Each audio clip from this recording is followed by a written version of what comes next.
ನಮಸ್ತೆ ಎಲ್ರಿಗೂ. ಎಲ್ಲ ಹೇಗಿದ್ದೀರಾ? ಚೆನ್ನಾಗಿದ್ದೀರಾ ಅನ್ಕೋತೀನಿ. ನಾನು ಚೆನ್ನಾಗಿದ್ದೀನಿ. ನಾನು ನಿಮ್ಮ ವೀಣಾ ಸುರೇಶ್. ಎಲ್ಲರಿಗೂ ನನ್ನ ಕಾರ್ಯಕ್ರಮವಾದ ಕಥಾ ಸರಣಿ ರಾಗಸುತೆ ಜೊತೆ ಕಾರ್ಯಕ್ರಮಕ್ಕೆ ಆತ್ಮೀಯ ಸ್ವಾಗತ. ಯಾರ್ಯಾರು ನನ್ನ ಚಾನಲ್ಗೆ ಸಬ್ಸ್ಕ್ರೈಬ್ ಮಾಡ್ಕೊಂಡಿಲ್ವೋ ಅವರೆಲ್ಲರೂ ತಪ್ಪದೆ ಸಬ್ಸ್ಕ್ರೈಬ್ ಮಾಡ್ಕೊಳ್ಳಿ ಪ್ಲೀಸ್. ಪದೇ ಪದೇ ಹೇಳ್ತಾ ಇದ್ದೀನಿ, ಆದರೂ ಯಾಕೋ ತುಂಬ ಜನ ಮಾಡ್ಕೊಡ್ತಾ ಇಲ್ಲ. ಪ್ಲೀಸ್ ಎಲ್ಲರೂ ತಪ್ಪದೆ ಸಬ್ಸ್ಕ್ರೈಬ್ ಮಾಡ್ಕೊಳ್ಳಿ. ಇದರಿಂದ ನನಗೆ ಹೆಲ್ಪ್ ಆಗುತ್ತೆ. ಪ್ಲೀಸ್ ಮುಂದಿನ ಕತೆ ಹೇಳೋಕ್ಕೂ ಕೂಡ ಹೆಲ್ಪ್ ಆಗುತ್ತೆ ನನಗೆ, ಅದಕ್ಕೆ ಹೇಳ್ತಾ ಇದ್ದೀನಿ. ಪ್ಲೀಸ್ ಎಲ್ಲರೂ ತಪ್ಪದೆ ಸಬ್ಸ್ಕ್ರೈಬ್ ಮಾಡ್ಕೊಳ್ಳಿ.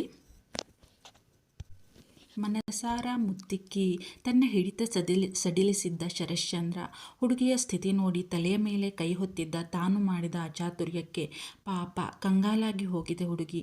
ಛೇ, ಏನು ಮಾಡಿದೆ ನಾನು? ಬಹಳ ದಿನಗಳ ಸಂಯಮ ಇಂದು ಸಡಿಲಗೊಂಡಿತ್ತು ಹುಡುಗಿಯ ಸನಿಹದಿಂದ. ಆತುರಪಟ್ಟೆನೆ. ಛೇ, ಏನು ಮಾಡಬೇಕೆಂದು ತಿಳಿಯದೆ ಹೈರಾಣಾದ ಶರಶ್ಚಂದ್ರ. ಅದು ಅಪ್ಪು, ನಾನು ಎಂದವನು ದೀರ್ಘ ಶ್ವಾಸ ತೆಗೆದುಕೊಂಡ. ಪ್ರಾರ್ಥನಾ, ನಿನಗೆ ನೋವಾಗಿದ್ದರೆ I am really sorry, but ಅದು ನನಗೆ ನೀನು ಬೇಕು ಪ್ರಾರ್ಥನಾ. I want you. ನಿನ್ನ ಬಿಟ್ಟು ನನಗೆ ಬದುಕೋಕ್ಕಾಗಲ್ಲ. ಪ್ಲೀಸ್ ನನ್ನ ಬಗ್ಗೆ ತಪ್ಪು ತಿಳಿಬೇಡ ಅಪ್ಪು. ನೀನು ಅಂದ್ಕೊಂಡ ರೀತಿಯಲ್ಲಿ ಅಲ್ಲ ನಾನು ನಿನ್ನ ಬಯಸೋದು. ನೀನು ನನ್ನ ಕಣ್ಮುಂದೆ ಇದ್ದರೆ ಅಷ್ಟೇ ಸಾಕು. ನಾನು ಸಂತೋಷವಾಗಿ ಇದ್ದುಬಿಡ್ತೀನಿ. ಇನ್ನೇನು ಬೇಡ ನನಗೆ. ನೀನು ತಪ್ಪು ಕಲ್ಪನೆಯಲ್ಲಿ ಇದೆಯಾ ಕಣೋ. ನಾನು ಯಾರನ್ನೂ ಪ್ರೀತಿಸ್ತಾ ಇಲ್ಲ. ನನ್ನ ಪ್ರೀತಿ, ನನ್ನ ಮಡದಿ ಎಲ್ಲವೂ ನೀನೇ ಕಣಮ್ಮ.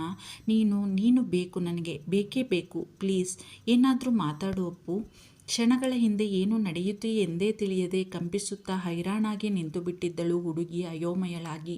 ಅವನು ಏನು ಮಾತನಾಡಿದನೋ ಒಂದೂ ಅವಳ ಕಿವಿಗೆ ಹೋಗಿರಲಿಲ್ಲ. ಅವಳು ಅವಳದೇ ಲೋಕದಲ್ಲಿದ್ದಳು. ಅವಳ ಮೌನ ಅವನಿಗೆ ಹುಚ್ಚು ಹಿಡಿಸುತ್ತಿತ್ತು. ಅವಳತ್ತ ತಿರುಗಿ ಎರಡೇ ಹೆಜ್ಜೆಗೆ ಅವಳ ಸನಿಹ ಬಂದಿದ್ದ ಶರಶ್ಚಂದ್ರ ಅವಳ ಎರಡೂ ಭುಜ ಹಿಡಿದು ತನ್ನ ಸನಿಹ ಸೆಳೆದುಕೊಂಡಿದ್ದ. ಅವಳನ್ನು ಬೆಚ್ಚಿದಂತೆ ಅವನನ್ನೇ ನೋಡಿತ್ತು ಹುಡುಗಿ. ಅವನ ಚರ್ಯೆಗೆ ಯಾಕೆ ಅಪ್ಪು, ನಾನು ಇಷ್ಟು ಮಾತಾಡಿದ್ರೂ ನೀನು ಒಂದೂ ಮಾತಾಡದೆ ನನ್ನ ಕೊಲ್ತಾ ಇದೆಯಾ? ಹೇಳು, ನಿನ್ನ ಮನಸ್ಸಿನಲ್ಲಿ ಏನಿದೆ ಅನ್ನೋದನ್ನಾದರೂ ಹೇಳು. ನನ್ನ ಪ್ರಶ್ನೆಗೆ ಉತ್ತರ ಅಂತ ಅಲ್ಲದಿದ್ದರೂ ಸರಿ, ನಿನ್ನ ಮನಸ್ಸಿನಲ್ಲಿ ಇರುವುದನ್ನು ಹೇಳಿದರೆ ತಾನೇ ನನಗೆ ತಿಳಿಯೋದು. ಪ್ಲೀಸ್ ಸ್ಪೀಕಪ್ ಪ್ರಾರ್ಥನಾ. ಸೋತು ಮೃದುವಾಗಿಯೇ ಕೇಳಿಕೊಳ್ಳುತ್ತಿದ್ದ ಅವಳನ್ನು ಶರಶ್ಚಂದ್ರ ಅಯೋಮಯಳಾಗಿ ಅವನನ್ನೇ ತನ್ನ ವಿಶಾಲವಾದ ನೇಣಿ ಕಂಗಳನ್ನು ಇನ್ನೂ ಅರಳಿಸಿ ಅವನ ಮುಖವನ್ನೇ ನೋಡುತ್ತಿದ್ದಳು ಅವಳು. ಅವಳಿಗೆ ಅವನು ಹೇಳಿದ್ದು ಕೇಳಿದ್ದರೆ ತಾನೇ ಅವಳು ಉತ್ತರ ಹೇಳೋದು. ಏನೂ ಅರ್ಥ ಆಗದ ಸ್ಥಿತಿಯಲ್ಲಿದ್ದಳು ಅವಳು. ನನಗೆ ಏನೂ ಗೊತ್ತಿಲ್ಲ. ನನ್ನ ಬುಡ್ಬುಡಿ ನನ್ನ ಅಳುತ್ತಾ ಅವನ ಎದೆಗೆ ಒರಗಿದ್ದಳು ಪ್ರಾರ್ಥನಾ. ಯಾರೋ ಭರ್ಜಿಯಿಂದ ತನ್ನ ಎದೆಗೆ ಇರಿದಷ್ಟು ನೋವಾಗಿತ್ತು ಶರಶ್ಚಂದ್ರನಿಗೆ. ಅವಳನ್ನು ಅಪ್ಪಿ ತಲೆ ಸವರುತ್ತಾ ತುಟಿ ಕಚ್ಚಿ ಮೇಲೆ ನೋಡಿ ತನ್ನ ಅಳು ತಡೆಯಲು ಪ್ರಯತ್ನಿಸುತ್ತಿದ್ದ ಅವನು. ನನ್ನ ಮೇಲೆ ಹುಡುಗಿಗೆ ಯಾವುದೇ ಭಾವನೆಗಳೂ ಇಲ್ಲವೇ? ಹಾಗಾದರೆ ನಾನು ಮಾತ್ರ ಇವಳನ್ನು ಬಿಟ್ಟು ಬದುಕದ ಸ್ಥಿತಿ ತಲುಪಿಬಿಟ್ಟಿದ್ದೇನೆ. ಏನು ಮಾಡಲಿ ನಾನೀಗ? ಭಗವಂತ, ನಾನೇನು ಪಾಪ ಮಾಡಿದೆ ಅಂತ ನನಗೆ ಈ ಯಾತನೆ? ನಾನು ಏನು ಬಯಸಿದರೂ ಅದು ನನಗೆ ದಕ್ಕುವುದಿಲ್ಲವೇ? ಹಾಗಾದರೆ ನೋವಿನಿಂದ ಚೀರುವಂತಾಗುತ್ತಿತ್ತು ಅವನಿಗೆ. ಏನಾದರೂ ಆಗಲಿ, ಇವಳು ನನ್ನ ಕಣ್ಮುಂದೆ ಇದ್ದರೂ ಸಾಕು. ಇರುವಷ್ಟು ದಿನ ಹೇಗೋ ಬದುಕಿ ಬಿಡುತ್ತೇನೆ. ಮೊದಲು ಹೇಗಾದರೂ ಮಾಡಿ ಇವಳನ್ನು ಮನೆಗೆ ಕರೆದುಕೊಂಡು ಹೋಗಬೇಕು. ಅಲ್ಲಿರುವ ಜನರಿಗೂ ಒಂದು ಗತಿ ಕಾಣಿಸಬೇಕಲ್ಲ ನಾನು. ಈ ಎಲ್ಲ ಅನಾಹುತಕ್ಕೆ ಕಾರಣ ಅವರಿಬ್ಬರೇ. ಮೇಘನಾ. ಕೋಪದಿಂದ ಹಲ್ಲು ಕಚ್ಚಿದ್ದ ಶರಶ್ಚಂದ್ರ. ಅವನಿಗೆ ಪ್ರಾರ್ಥನಾ ತನ್ನ ಯಾವ ಮಾತನ್ನೂ ಕೇಳಿಸಿಕೊಂಡಿಲ್ಲ. ಅವಳ ಕಿವಿಗೆ ತಲುಪಿಯೇ ಇಲ್ಲ ತನ್ನ ಯಾವ ಮಾತು ಕೂಡ ಎಂಬುದರ ಅರಿವಿಲ್ಲ. ತನಗೆ ತೋಚಿದಂತೆ ಅಂದುಕೊಂಡಿದ್ದ ಶರಶ್ಚಂದ್ರ. ಇನ್ನು ಪ್ರಾರ್ಥನಾ ಅವನ ಎದೆಗೊರಗಿ ಅವನ ಶರ್ಟ್ ಕಾಲರ್ ಹಿಡಿದು ಕಣ್ಣು ಮುಚ್ಚಿದ್ದಳು. ಮನಸ್ಸಿಗೆ ಆದ ಸಂತೋಷಕ್ಕೋ ಆಶ್ಚರ್ಯಕ್ಕೋ ಆಘಾತಕ್ಕೋ ಎಚ್ಚರವಿಲ್ಲದ ಸ್ಥಿತಿ ತಲುಪಿಬಿಟ್ಟಿದ್ದಳು ಹುಡುಗಿ. ತನ್ನನ್ನು ತಾನು ಹೇಗೋ ಸಂಭಾಳಿಸಿಕೊಂಡವನು ಎದೆಗೊರಗಿದ್ದ ಹುಡುಗಿಯನ್ನು ಕರೆದಿದ್ದ. ಪ್ರಾರ್ಥನಾ, ಇಲ್ಲಿ ನೋಡಮ್ಮ, ನೋಡು, ನಿನಗೆ ಯಾರೂ ತೊಂದರೆ ಮಾಡಲ್ಲ. ನಾನು ಕೂಡ ಏನೂ ಕೇಳಲ್ಲ. ಆದರೆ ಪ್ಲೀಸ್ ಮನೆಗೆ ಹೋಗೋಣ ಕಣಮ್ಮ ಈಗ. ನನ್ನ ಮೇಲೆ ನಂಬಿಕೆ ಇದೆ ತಾನೇ ನಿನಗೆ? ಹಾಗಾದರೆ ನಡಿ ಈಗಲೇ ನನ್ನ ಜೊತೆ ನಮ್ಮ ಮನೆಗೆ ಎಂದಿದ್ದ ಶರಶ್ಚಂದ್ರ. ಹುಡುಗಿಯಿಂದ ಯಾವುದೇ ಪ್ರತಿಕ್ರಿಯೆ ಇಲ್ಲ. ಈಗ ಅವಳನ್ನು ತನ್ನದೇ ಗೂಡಿನಿಂದ ಬೇರ್ಪಡಿಸಿ ಅವಳ ಮುಖ ನೋಡಿದ್ದ. ಗಾಬರಿಯಾಗಿ ನೋಡಿದನು ಅವನು. ಛೇ, ಪ್ರತಿ ಸಾರಿಯೂ ನನ್ನ ಮಾತಿನಿಂದಲೇ ನೋವುಂಟು ಮಾಡುತ್ತಿದ್ದೇನೆ ಹುಡುಗಿಗೆ ನಾನಾದರೂ ಏನು ಮಾಡಲಿ? ನನ್ನಿಂದ ಸಹಿಸಕ್ಕಾಗುತ್ತಿಲ್ಲ ಈ ಯಾತನೆಯನ್ನು. ಇವಳಿಂದ ದೂರವಿರಲೂ ಆಗದೆ ಹತ್ತಿರವಿರಲೂ ಆಗದೆ ಒದ್ದಾಡುವಂತಾಗಿದೆ ನನ್ನ ಸ್ಥಿತಿ.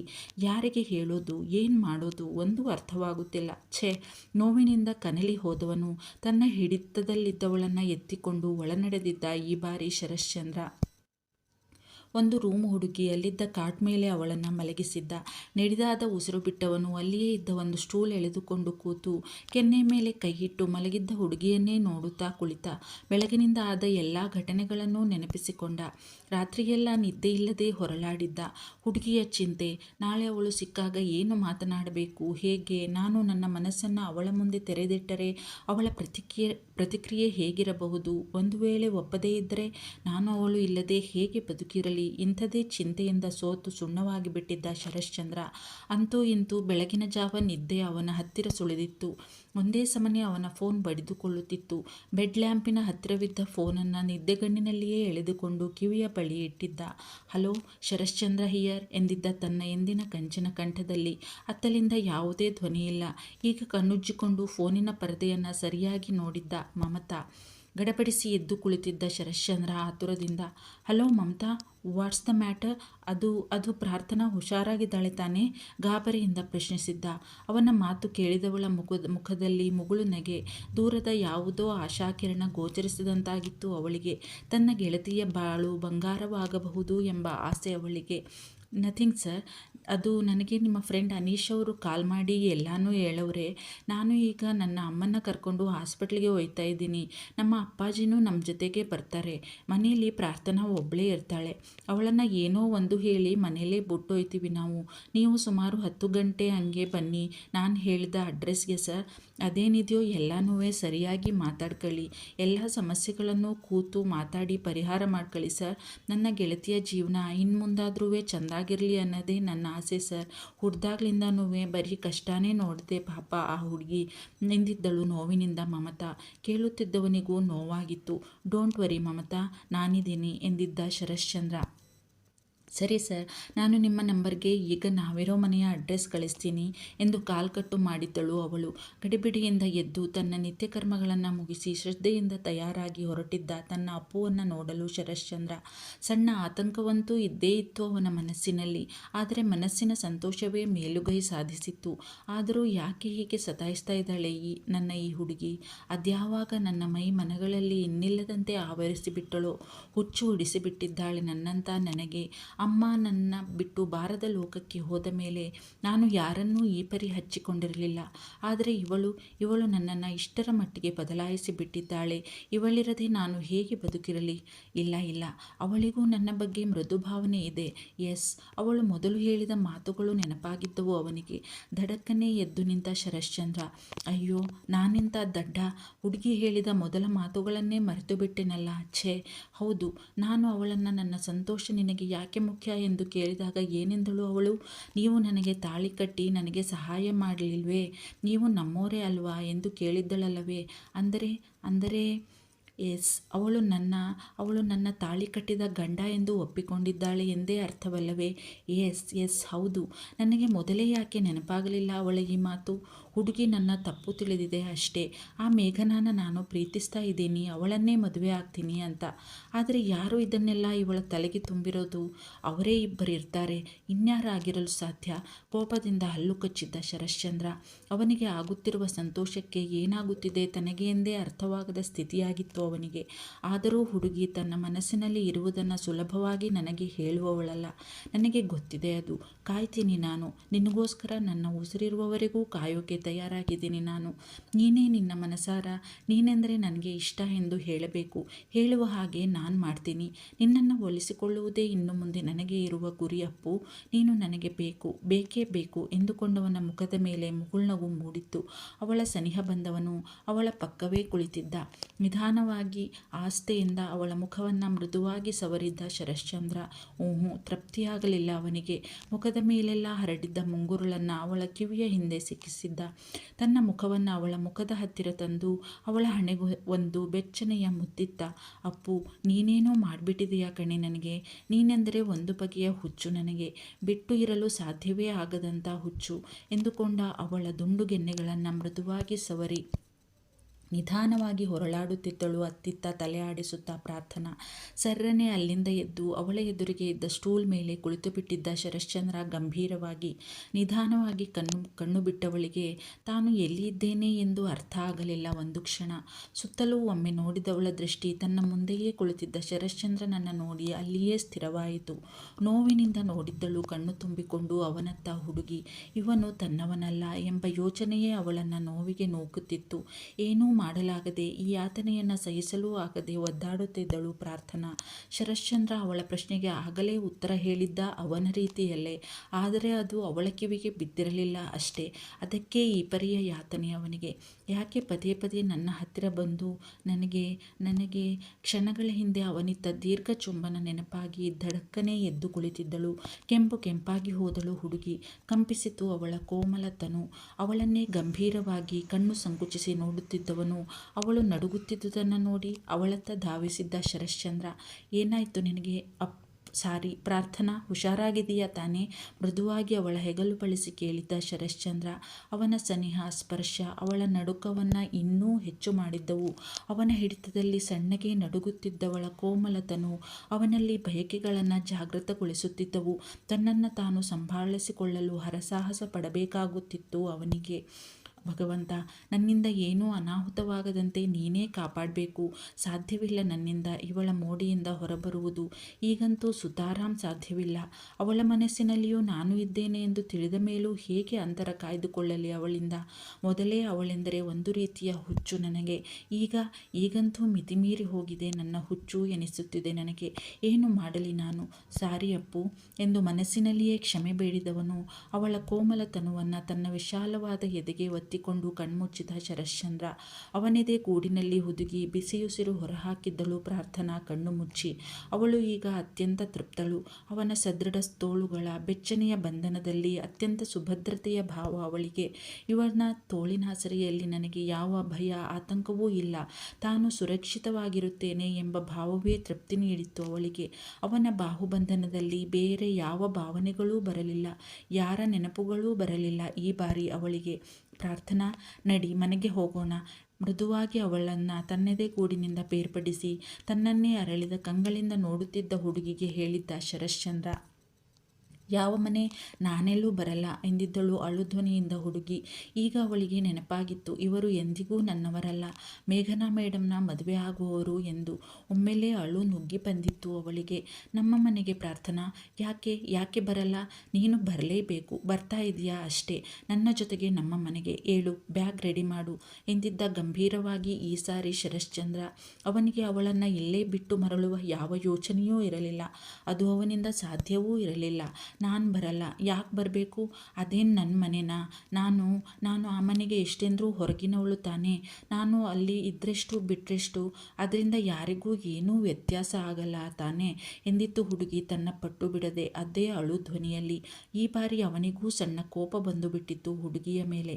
ನನ್ನ ಪ್ರೀತಿಯನ್ನು, ನನ್ನ ಮನಸ್ಸನ್ನು ಸ್ವಲ್ಪನೂ ಅರ್ಥನೇ ಮಾಡಿಕೊಳ್ಳಲಿಲ್ವಾ ಹುಡುಗಿ ಎಂದು. ಅವಳ ಕೆನ್ನೆಯನ್ನು ಸ್ವಲ್ಪ ಒರಟಾಗಿಯೇ ಹಿಡಿದು ತನ್ನೆಡೆ ತಿರುಗಿಸಿಕೊಂಡಿದ್ದ ಶರಶ್ಚಂದ್ರ ಇದ್ದಕ್ಕಿದ್ದಂತೆ ಅವನ ಅಚಾನಕ್ ವರ್ತನೆಯಿಂದ ಅವನನ್ನೇ ಕಂಗಳನ್ನು ಅರಳಿಸಿ ನೋಡಿದ್ದಳು ಪ್ರಾರ್ಥನಾ. ನಿನಗೆ ನನ್ನ ನೋಡಿದರೆ ಏನೂ ಅನ್ಸಲ್ವಾ ಪ್ರಾರ್ಥನಾ? ನೋಡು, ನನ್ನ ಕಡೆ ಸರಿಯಾಗಿ ನೋಡು. ನಿನಗೋಸ್ಕರ ನಿನ್ನೆಯಿಂದ ಅಲೆದು ಹೇಗಾಗಿದೆ ನನ್ನ ಪರಿಸ್ಥಿತಿ. ಯಾಕೆ ಅಲಿತಿದ್ದೀನಿ ಹೇಳು? ನೀನು ಅಲ್ಲಿ ಇರಲಿ ಇಲ್ಲದಿರಲಿ ಏನೂ ವ್ಯತ್ಯಾಸ ಇಲ್ಲದಿದ್ದರೆ ಹೀಗೆ ಹಗಲು ರಾತ್ರಿ ಎನ್ನದೇ ಅಲಿತಾ ಇದ್ನಾ? ಯಾಕೆ ಅಪ್ಪು ನನ್ನ ಅರ್ಥ ಮಾಡ್ಕೋತಾ ಇಲ್ಲ ನೀನು? ಯಾಕೆ ಹೀಗೆ ನನ್ನ ಛೆ ಎಂದವನು ಅವಳ ಮುಖವನ್ನು ತನ್ನ ಹಿಡಿತದಿಂದ ಬೇರ್ಪಡಿಸಿ ಸಡಿಲಿಸಿದವನು ಎರಡೂ ಕೈಗಳಿಂದ ತನ್ನ ಮುಖ ಮುಚ್ಚಿಕೊಂಡಿದ್ದ ನೋವಿನಿಂದ ಶರಶ್ಚಂದ್ರ. ಸರ್ರನೆ ಎದ್ದು ನಿಂತವನು ಅವಳ ಕೈ ಹಿಡಿದು ಎಬ್ಬಿಸಿದ್ದ. ಸ್ವಲ್ಪ ಸಮಯದ ನಂತರ ಶರಶ್ಚಂದ್ರ, ನಡಿ ಮೊದಲು ಇಲ್ಲಿಂದ. ನೀನು ನನ್ನ ಬಗ್ಗೆ ಏನು ಬೇಕಾದರೂ ಅನ್ಕೋ. ನಿನ್ನ ಜವಾಬ್ದಾರಿಯನ್ನು ನಾನು ತೆಗೆದುಕೊಂಡಿದ್ದೀನಿ. ಅದನ್ನು ನಿಭಾಯಿಸುವ ಹೊಣೆ ನನ್ನ ಮೇಲಿದೆ. ನೀನು ನನ್ನ ಮನೆಯಲ್ಲಿಯೇ ಇರಬೇಕು. ಇರ್ತೀಯಾ ಅಷ್ಟೇ ಎಂದಿದ್ದ ಗಂಭೀರವಾಗಿ, ಅಷ್ಟೇ ದೃಢವಾಗಿ. ಅವನ ಹಿಂದೆಯೇ ನಡೆದಿದ್ದಳು ಹುಡುಗಿ. ಮಾತನಾಡಲು ಧೈರ್ಯವಾಗಲಿಲ್ಲ ಅವಳಿಗೆ.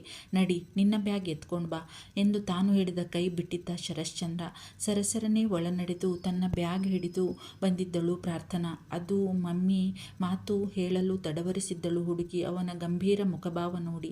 ಯು ಡೋಂಟ್ ವರಿ, ನಾನು ಅವರಿಗೆ ಹೇಳಿಕೊಳ್ತೇನೆ ಬಾ ಎಂದು ಅವಳ ಕೈಯಲ್ಲಿನ ಬ್ಯಾಗನ್ನು ತನ್ನ ಕೈಗೆ ತೆಗೆದುಕೊಂಡು ಮುಂದೆ ನಡೆದಿದ್ದ ಶರಶ್ಚಂದ್ರ.